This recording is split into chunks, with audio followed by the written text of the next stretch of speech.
1813 का चार्टर अधिनियम आपकी नोटबुक पे लिखा होना चाहिए। अगर कोई भी बच्चा मुझे क्लास में ऐसा मिला जिसके पास नोटबुक या पेन नहीं है, फिर आपको कैसे पता लगेगा? आप तो ऑनलाइन है, मैं देख लेता हूँ कैमरे को उस तरफ भी, आप जानते नहीं हो। संजय ना, संजय महाभारत वाला संजय जो था, ठीक है, मैं महाभारत वाले संजय को जानता हूँ, मैं महाभारत वाले संजय को फोन कर लूंगा और वो मुझे बता देंगे कि आप में से किस किसने नोटबुक नहीं निकाली। आप नहीं जानते हो तो जो पीडीएफ अपलोड करते हैं उनका नाम संजय है। तो उनसे यही कहता हूँ कि यार आप महाभारत से लेकर अब तक कैसे जी पा रहे हो। चलो आगे बढ़े, चलो आगे बढ़ते हैं बिना किसी परेशानी। 1813 का चार्टर अधिनियम।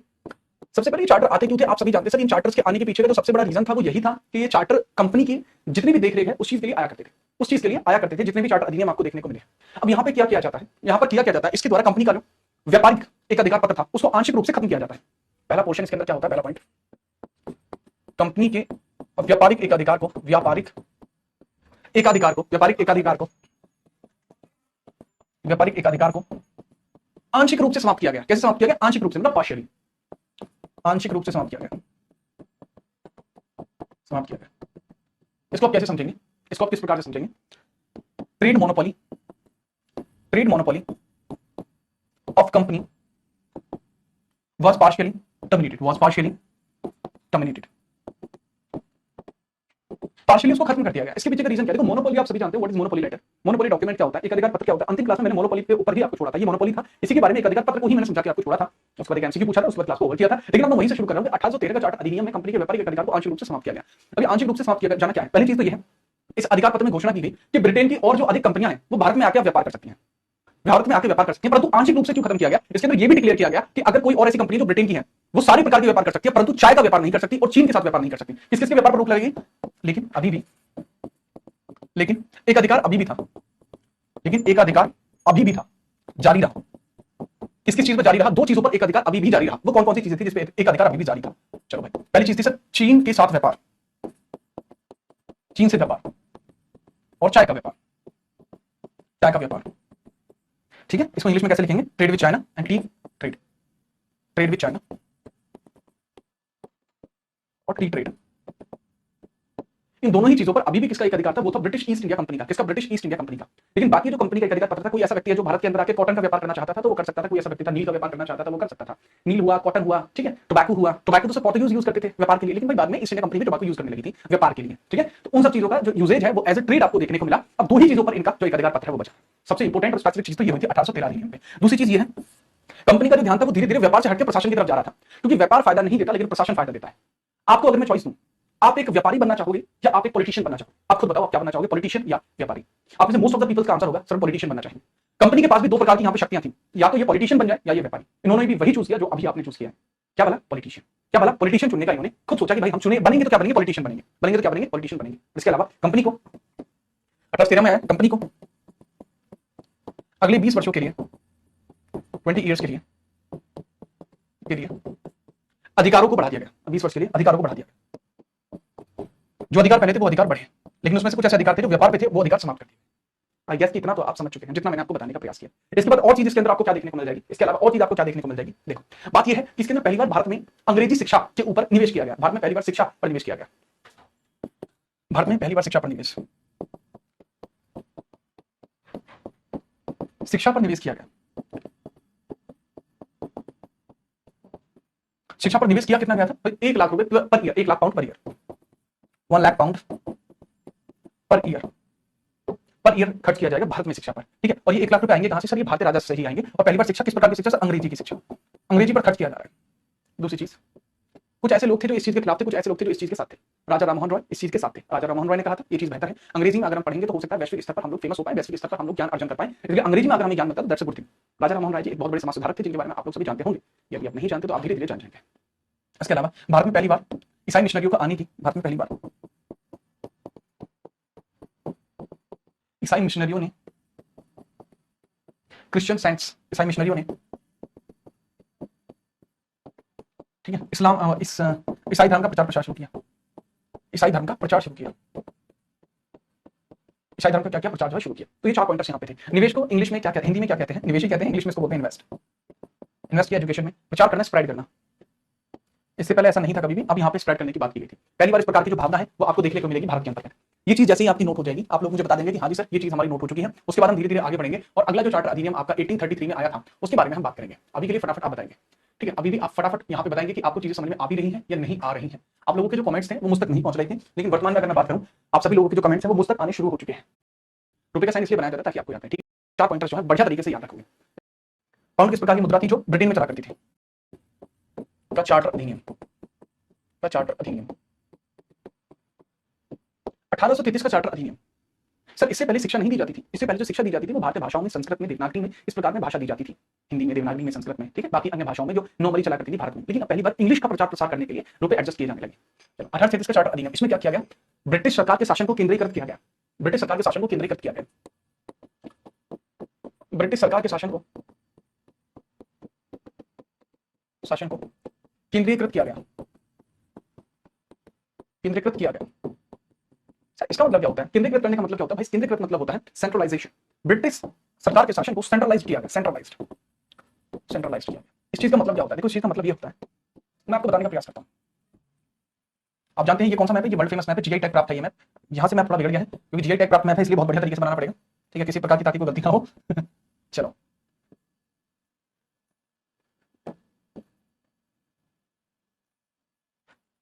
चलो भाई, ठीक है, चलो हल्के में आप ले ही नहीं सकते मुझे, ठीक है, ये बना दिया है मैंने आपको, बहुत बेहतरीन वाला मैप। हो क्या रहा था? सबसे पहले जो ब्रिटिशर्स का शासन था, इस टाइम पे ब्रिटिशर्स का जो शासन था वो इस प्रकार से था, इस पूरे एरिया में था ब्रिटिशर्स का शासन। यहाँ आप सभी को पता है कि यहाँ क्या था सर? यहाँ ब्रिटेन थी, यहाँ बांग्लादेश था और ये बंगाल थी। ये कहता है बांग्लादेश था, ये बंगाल थी, यहाँ पे भी अपना एरिया पे कब्जा था। तो बेसिकली ये बनाया मैंने, ये क्या है? बंगाल। ये क्या बनाया मैंने? ये बनाया सर मैंने बंगाल, ये बंगाल बना दिया।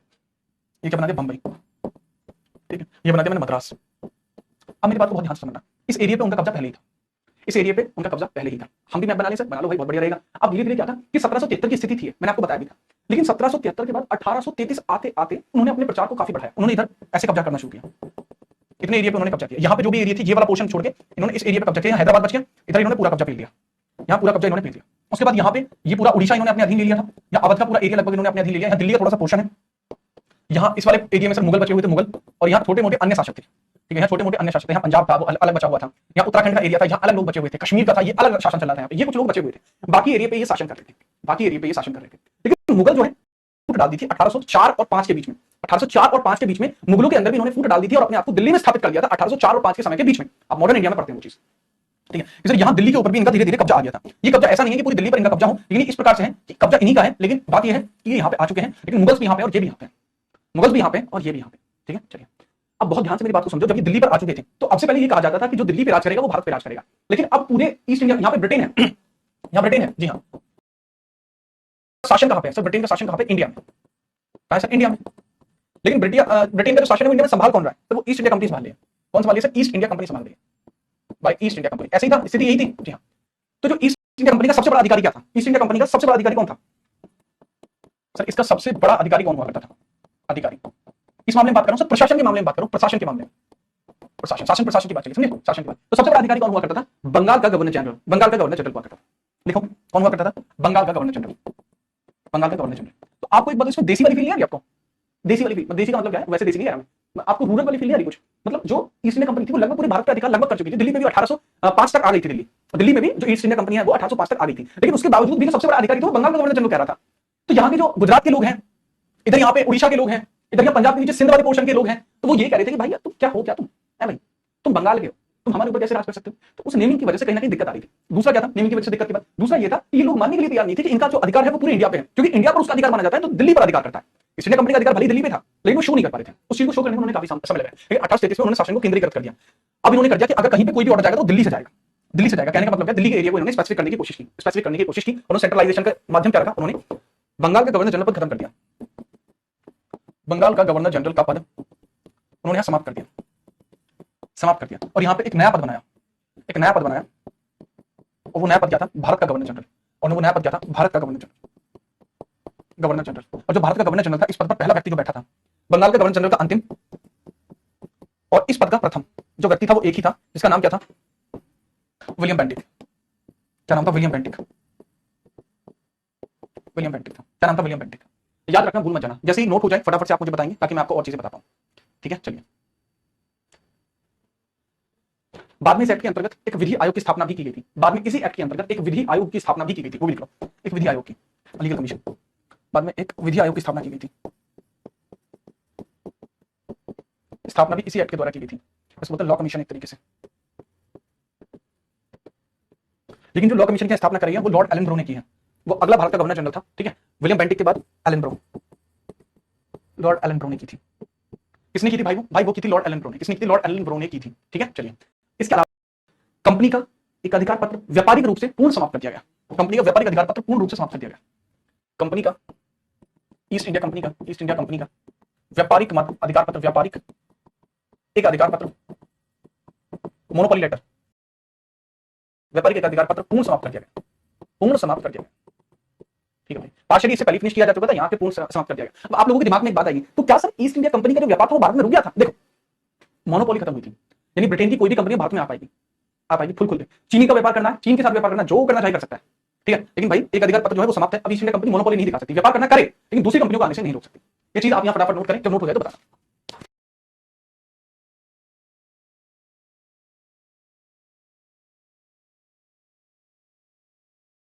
वो लॉर्ड मैकाले था।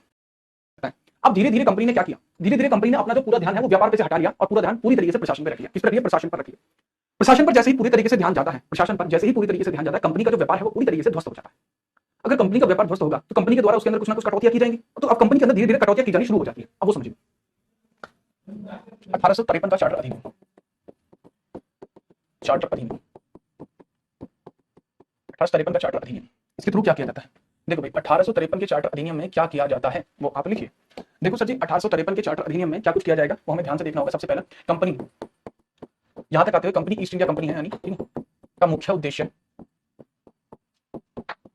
कंपनी का मुख्य उद्देश्य क्या था? तो यहां पे आते आते कंपनी का मुख्य उद्देश्य था भारत में व्यापार करना, भारत में व्यापार करना, है ना, भारत में व्यापार करना, बहुत बढ़िया, या प्रशासन करना था, भारत में प्रशासन करना, भारत में प्रशासन करना था, ठीक है। क्योंकि भारत में मुख्य काम क्या था? प्रशासन करना, इसलिए जितनी भी व्यापारिक गतिविधियां थी वो थोड़ी कम हो गई। इस कारण से व्यापारिक गतिविधियां कम हो गई, ये इसको बोलते हैं रूल इन इंडिया। इसलिए व्यापारिक गतिविधियां कम हो गई, इस कारण व्यापारिक गतिविधि कम हुई। तो व्यापारिक गतिविधियां कैसी होगी? कम हो गई, व्यापारिक गतिविधियां कम हो गई। अच्छा, मैं किस आधार पर यह कहूंगा कि व्यापारिक गतिविधियां कम हो गई हैं? मैं किस आधार पर यह कहूंगा कि व्यापारिक गतिविधियां कम हो गई हैं? निदेशक मंडल, निदेशक मंडल, याद करो निदेशक मंडल कौन सा था? याद करो निदेशक मंडल कौन सा था? Sir board of director. कौन सा जी? Board of director. याद करो, याद है नहीं है भाई? निदेशक मंडल, board of director, board of director 1784 में बना था। बोर्ड ऑफ डायरेक्टर 1784 में बना था। तो जो बोर्ड ऑफ डायरेक्टर यानी 1784 में बना निदेशक मंडल था, उसके आधार पर चीजें कुछ तय की गई, उसके आधार पर कुछ चीजें तय की गई। अब चीजें किस प्रकार से तय की गई भाई? वो चीजें इस प्रकार से तय की गई कि बोर्ड ऑफ डायरेक्टर 1784 में बना था। इसके सदस्य पहले कितने हुआ करते थे? सर इसके सदस्य पहले हुआ करते थे 24, जब भी बना था। कितने हुआ करते थे सर? 24 हुआ करते थे। अब नई संख्या इसमें कर दी गई, नई कितने बना दी? नई बना दी गई 18, जिसमें से 6 जो होंगे, जिसमें से 12 ईस्ट इंडिया कंपनी नियुक्त करेगी और 6 को कौन नियुक्त करेगा? ब्रिटिश नियुक्त करेंगे। ऐसा इसलिए किया गया ताकि व्यापार जो है वो थोड़ा हम क्लोज कर सके, रैप कर सके, व्यापार को थोड़ा रैप कर सके। धीरे धीरे रैप का मतलब व्यापार को बंद करना, व्यापार को बंद करना इनका मुख्य उद्देश्य था। इन्होंने कहा यार व्यापार से फायदा नहीं हो रहा है, हमें व्यापार नहीं करना है, हमें सिर्फ प्रशासन करना है और हम बेहतरीन तरीके से प्रशासन करना चाहते हैं। इस प्रकार का कोई भी कार्य जो है वो हमें नहीं करना। इस तरीके से यहाँ पे काम किया जाएगा। अब जब इस तरीके का काम सर यहाँ पे किया जाएगा, जब इस तरीके का काम सर यहाँ पे किया जाएगा तो उसके बाद इसके अंदर क्या कुछ परिवर्तन किए जाएंगे? देखो, अगर भारत के अंदर आपको व्यापार करना है तो सबसे ज्यादा जरूरी क्या है? प्रशासन चलाने के लिए कलेक्टर रखने पड़ेंगे, डीएम रखने पड़ेंगे। भारत के अंदर सर्वाधिक महत्वपूर्ण जो इकाई है जिसके आधार पर प्रशासन चलता है वो क्या है सर? वो डीएम, एसडीएम यानी आईएएस अधिकारी यानी सिविल सेवा अधिकारी है कि नहीं? जी हाँ। तो इसीलिए 1853 के चार्टर के लिए, 1853 के चार्टर में 1854 में मैकाले, एक मैकाले कमीशन गठित किया गया, मैकाले समिति बनाई गई। मैकाले समिति ने सिफारिश की भारत में प्रतियोगी परीक्षाओं के आधार पर, भारत में सिविल सेवा के लिए लंदन में लिखित परीक्षा, लंदन में लिखित प्रतियोगी परीक्षा कोई भी जिसमें भाग ले सके, परीक्षा लिखित प्रतियोगी परीक्षा जिसमें कोई भी भाग ले सके। इसी के अधीन आकर 1863 में, ठीक है, किसने? सत्येंद्र नाथ टैगोर ने पहली बार एग्जाम निकाला था। सत्येंद्र नाथ ने एग्जाम पहली बार निकाला, फर्स्ट पर्सन बने Satyendra Nath Tagore, first person. Macaulay समिति 1854। अच्छा, ये चीज तो की गई। इसके अलावा सर जब हर चीज हो ही रही है तो कुछ और चीज भी कराइए।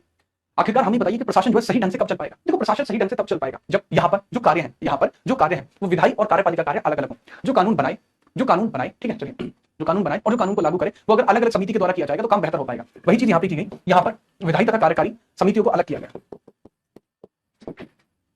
विधायी तथा कार्यकारी कार्यों को पृथक किया गया, नहीं, सेपरेशन ऑफ। विधायी को क्या बोलते हैं सर? Legislative, law making. कार्यकारी को बोलते हैं सर? कानून लागू करना, एग्जीक्यूटिव। पृथक को क्या बोलते हैं? सेपरेशन। अच्छा मुझे ये बताओ, इस समय पर कार्यकारी कार्य कौन करता था? इस समय पर कार्यकारी कार्य कौन करता था? अपने दिमाग से बताओ, जितना आप बता सकते हो। मतलब जानना जरूरी है कि आप मेरी बातों को किस हिसाब से समझ रहे हैं। मैंने आपसे बहुत ही एक नन्ना मुन्ना सवाल पूछा है, आप मुझे थोड़ा सा जवाब दीजिए। मैंने आपसे पूछा है कि इस समय कार्यकारी कार्यों को कौन करता था? अब कह रहे हैं हेलो सर मैं थोड़ा लेट हूं, मैं अपना सिलेबस पूरा कर लूंगा। बहुत बढ़िया, अब है, बहुत अच्छी बात है। रिकॉर्डेड वीडियो जो भी आई है आपके बैच में अभी तक, उन वीडियो को देख लीजिए, उसके बाद यहां से आगे बढ़िए। ठीक है, अभी लंबा सफर है आपका, जिसको तय करने के बाद आप यहां पर आएंगे। वुड डिस्पैच भी इसी अधिनियम में आया था भाई। वुड डिस्पैच जो था वो भारत के अंदर इंग्लिश जो है उसका प्रचार प्रसार बढ़ाने के लिए वुड डिस्पैच जो अधिनियम है वो भारत में आया था। मैं कॉलेज ही उसको लेकर आया था। गवर्नर जनरल की एग्जीक्यूटिव काउंसिल, चिराग नाम के लड़के ने बहुत बेहतरीन जवाब दिया है। गवर्नर जनरल की जो एग्जीक्यूटिव काउंसिल थी वो भारत के अंतर्गत एग्जीक्यूटिव यानी कार्यकारी कार्य करती थी, जिसकी स्थापना 1773 के रेगुलेटिंग एक्ट में हुई थी, जिसमें 1784 के पिट्स इंडिया एक्ट के अंदर सदस्य भी बढ़ाए गए थे, उनके द्वारा किया जाता था। लेकिन सर विधायी कार्य को अगर आप अलग करेंगे तो विधायी कार्य कौन करेगा? तो एग्जीक्यूटिव कार्य के बारे में आपने मुझे बता दिया, लेकिन विधायी कार्य के बारे में आपको नहीं पता है। ऑलमोस्ट बच्चों को नहीं पता है। मैं कहना चाहूंगा 95% बच्चों को इसके बारे में नहीं पता। 5% वो बच्चे हैं जो शायद आपसे पहले मुझसे पढ़ चुके होंगे, कहीं और से पढ़ चुके हों अच्छे लेवल का, तो शायद उसको पता होगा, लेकिन आपको नहीं पता विधायी कार्य यहाँ पे कौन किया करता था। यदि आपको पता है तो मुझे बताइए, इस समय तक यहाँ पर विधायी कार्य कौन करता था? थोड़ी थॉट प्रोसेस वाली बात है। देखो बात यह है कि अगर मैं ये क्लास रिकॉर्डेड रख लेता, ठीक है, या कल को बच्चे इसको रिकॉर्डेड देखेंगे, मुझे ये भी पता है, लेकिन बात सारी ये है कि आपने जो भी ऐसे बच्चे हैं जिन्होंने लाइव खरीदने के लिए बैच खरीदा है तो वो रेगुलर आते हैं। जरूरी बात यही है, जो पहली बार पढ़ रहा है वो लाइव पढ़ेगा। अगर आप पहली बार पढ़ रहे हैं और आप लाइव नहीं पढ़ रहे हैं तो आप फिर अपने आप को धोखा देगा। ठीक है, हाँ आपके सामने मजबूरी है तो वो डिफरेंट बात है, आपके सामने मजबूरी है वो एक अलग बात है, लेकिन अगर आपने बैच लिया है और आपने लाइव बैच लिया है तो आप लाइव पढ़िए, तभी आपको बहुत सारी चीजें क्लियर होंगी। जैसे अभी मैंने सवाल पूछा है कि विधायी कार्यों को यहाँ तक कौन करता, यहाँ इस समय तक कौन किया करता था? बहुत आसान सवाल है, मैं ब्रिटिश सरकार इस काम को खुद किया करती थी। Secretary of state of India, बेटा बहुत पिटने वाले हो, क्योंकि secretary for state of India 1858 में बना था, बात है 1853 की। अब बताओ नहीं बताना। अब देखो मेरी बात को समझो, यहाँ तक जो काम था वो ब्रिटेन सरकार खुद किया करती थी, खुद। लेकिन भारत के अंतर्गत अगर इनको प्रशासन बढ़ाना है, क्योंकि इनका ध्यान तो था ही नहीं ना बिल्कुल भी, अब इनका ध्यान ही नहीं था व्यापार की तरफ, इनको प्रशासन बढ़ाना था। तो प्रशासन अगर इनको बढ़ाना है तो वो भारत के अंदर रह के बढ़ाएंगे ना। इसी वजह से इन्होंने भारत के लिए एक सेपरेट ऐसा आयोग बनाया, ऑल इंडिया लेजिस्लेटिव काउंसिल की स्थापना की गई। क्या किया गया? स्थापना की गई यहाँ पे ऑल इंडिया लेजिस्लेटिव काउंसिल की, ऑल इंडिया लेजिस्लेटिव काउंसिल की, ऑल इंडिया लेजिस्लेटिव काउंसिल की स्थापना की। आपसे एक सवाल पूछा जाता है, ऑल इंडिया लेजिस्लेटिव काउंसिल की स्थापना कब की गई थी? 1853 चार्टर के थ्रू की गई थी, और इसके अंदर सदस्य कितने थे आप लोग बताओगे? हिंदी में इसको क्या बोलते हैं? अखिल भारतीय विधायी परिषद, विधायी परिषद।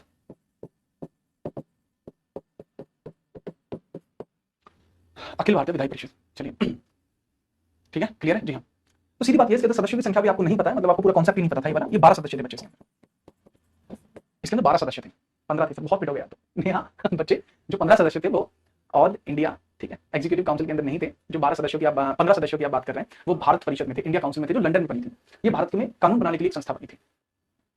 जब ये नोट हो जाए, समझ में आ जाए तो मुझे बता देना। अब कंपनी का ध्यान पूरी तरीके से प्रशासन पे। अब धीरे धीरे जब आपको पता है, अब वो पूरी तरीके से क्या कर रही है, वो पूरी तरीके को कोई ऐसा मतलब नजदीकी ज्ञान नहीं था जिसके बाद वो भारत के अंदर प्रशासन को समझ पाए। उसके द्वारा बहुत सारी गलतियां हुई, जिनमें से सबसे मुख्य गलती ये थी कि कंपनी ने अपनी सुरक्षा के लिए एनफील्ड नामक गन जो है वो लेके आ गए। कौन सी गन? एक एनफील्ड नामक गन आया करती थी, ठीक है। एनफील्ड नामक जो गन थी उनके अंदर बुलेट्स पड़ा करती थी, बुलेट्स बहुत महंगी होती थी, इसी वजह से उनकी प्रोटेक्शन के लिए उन पर चर्बी चढ़ाई जाती थी। जो चर्बी चढ़ाई जाती थी वो सुअर व गाय की चर्बी की हुआ करती थी, ठीक है, सुअर व गाय के मांस की चर्बी हुआ करती थी। जब गोली चलानी होती थी तो उस चर्बी को फाड़कर वो जो कारतूस है वो गन में डालना पड़ता था, तब वो गन फायर होती थी। जिसके बाद भारतीय लोगों के अंदर धर्म को लेकर पहले से ही विशेष स्थान रहा है। हिंदू जितने भी लोग थे उन लोगों के लिए गाय की चर्बी अपवित्र मानी जाती है और उसको छूना सबसे बड़ा पाप। उसी प्रकार से मुस्लिम धर्म में सुअर की चर्बी को हाथ लगाना तथा मुंह से लगाना हराम माना जाता है। जिसके बाद लोगों की जो आस्था है वो विघटित होती चली गई, ठीक है। यानी the religion of Indian people was disbursal into two अलग अदर पॉइंट्स, ठीक है, टू अदर पॉइंट्स। ओके, याद रखिए। चलिए इसको एक बार देखिए फिर बताते हैं। 1857 रिपोर्ट तक, 1857 की क्रांति तक। लेकिन 1857 की क्रांति के बाद 1857 की क्रांति के बाद लोगों के दिमाग में एक बहुत ही मामला अलग तरीके से चीजों को स्ट्रक्चर कर लेते हैं, अलग तरीके से चीजों को स्ट्रक्चर कर लेते हैं। जैसे 1857 की क्रांति से पहले कंपनी के हाथ में पूरा प्रशासन था, ये जो समय है कंपनी ने प्रशासन किया, लेकिन इसमें बहुत सारी गलतियां हुई। उन गलतियों के बाद यहाँ पे मामला बदल जाता है और 1858 में, क्रांति के जस्ट बाद 1858 में, ठीक है, कंपनी के हाथ से पूरा प्रशासन ब्रिटेन सरकार खुद ले लेती है। कंपनी के हाथ से पूरा प्रशासन छिन जाता है, कंपनी के हाथ से पूरा प्रशासन छिन जाता है, पूरा प्रशासन ले लिया जाता है, ब्रिटिश सरकार ले लेती है, ले लेती है। देखो भाई 1857 की क्रांति के बारे में अगर आप समझना चाहते हैं, 1857 की क्रांति के बारे में अगर आप लोग समझना चाहते हैं, आप सभी जानते हैं, उसके लिए आपको यहाँ पे समझना पड़ेगा।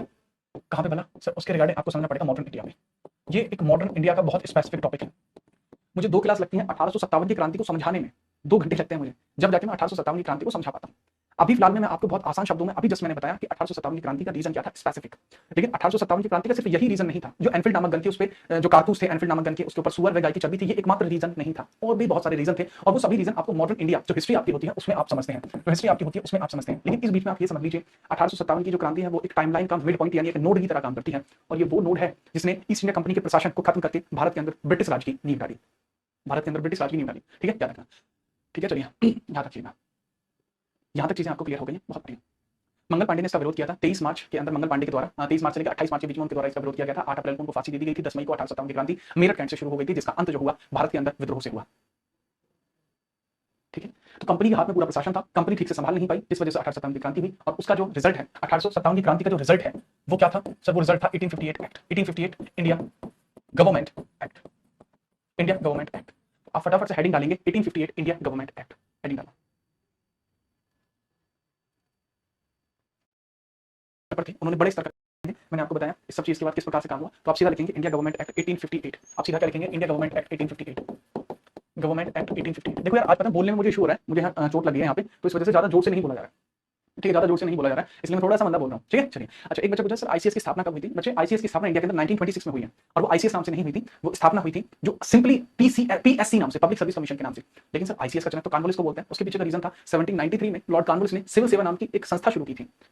जब आपका संविधान का भाग 14वां पढ़ाऊंगा तब इस बारे में बढ़िया तरीके से बताऊंगा। तब तक शांति बनाए रखिए, आपको सब चीज क्लियर समझ में आएंगी। उससे पहले अगर आपको जल्दबाजी है मेरे बच्चे आकाश, जिसके मोबाइल नंबर क्लास में 01 आता है, क्योंकि कई सारे आकाश इसलिए बोला, तो आप इंस्टाग्राम पे जाइएगा, मेरे इंस्टाग्राम पर मैंने आपको पूरा इतिहास बताया हुआ है आईसीएस का, देख लें मात्र 3 मिनट में, बात समझिए। इंडिया गवर्नमेंट एक्ट 1858, 1858 का भारत शासन अधिनियम, 1858 का भारत शासन अधिनियम, भारत शासन अधिनियम। ये अधिनियम इसलिए लेके आया गया था ताकि भारत के ऊपर शासन को प्रबल रूप से दिखाया जा सके, भारत के ऊपर शासन को प्रबल देखकर दिखाया जा सके। ठीक है, नहीं राहुल, ये उससे पहले हो गया था भाई, आप जो बोल रहे हो ना वो उससे पहले हो गया था। ठीक है, चलो बात करते हैं। इसके अंदर पहला पॉइंटर क्या था? इसमें ईस्ट इंडिया कंपनी के प्रशासन को, ईस्ट इंडिया कंपनी